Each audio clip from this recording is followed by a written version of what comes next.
আসসালামু আলাইকুম, শুভেচ্ছা, স্বাগতম। প্রিয় দর্শক, আপনারা জেনে থাকবেন, আপনারা জানেন যে বাংলাদেশের নতুন দল অনেকগুলোই হয়েছে। তার মধ্যে আলোচিত এনসিপি, জাতীয় নাগরিক পার্টি। তো ওনারা এই দলটি আজকে 3টি দেশের প্রতিনিধিদের সাথে মিটিং করছে, আর কি বৈঠক করছে। ওই ব্যাপার নিয়ে কালবেলা পত্রিকা এই নিউজটা ছাপাইছে। 3 দেশের প্রতিনিধি দলের সঙ্গে এনসিপি নেতাদের বৈঠক।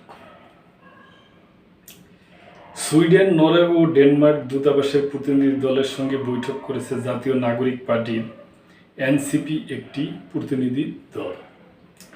শুক্রবার 30শে মে ঢাকায় এ বৈঠক অনুষ্ঠিত হয়। শনিবার 31শে মে দলের যুগ্ম সদস্য সচিব মুশফিকুস সালেহিনের পাঠানো এক বিবৃতিতে এ তথ্য জানানো হয়।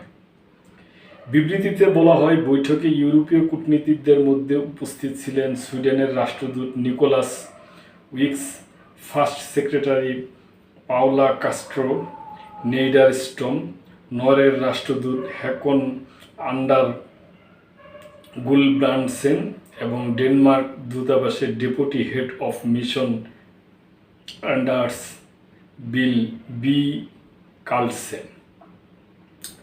জাতীয় নাগরিক পার্টি এনসিপির পক্ষে প্রতিনিধি দলের নেতৃত্ব দেন সদস্য সচিব আক্তার হোসেন।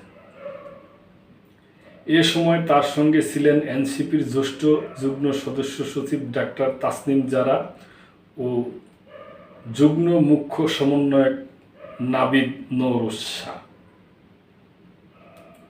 তো দর্শক, এটুকুই পত্রিকাটায় আসছে যে তাদের সাথে যে প্রতিনিধি দলের সাথে এনসিপি কর্মকর্তাদের কি নিয়ে বৈঠক হয়েছে এবং কি আলাপ আলোচনা হয়েছে তা প্রকাশ করা হয়নি। তো পরবর্তীতে প্রকাশ করা হলে দর্শক আমরা আপনাদেরকে জানিয়ে দিব।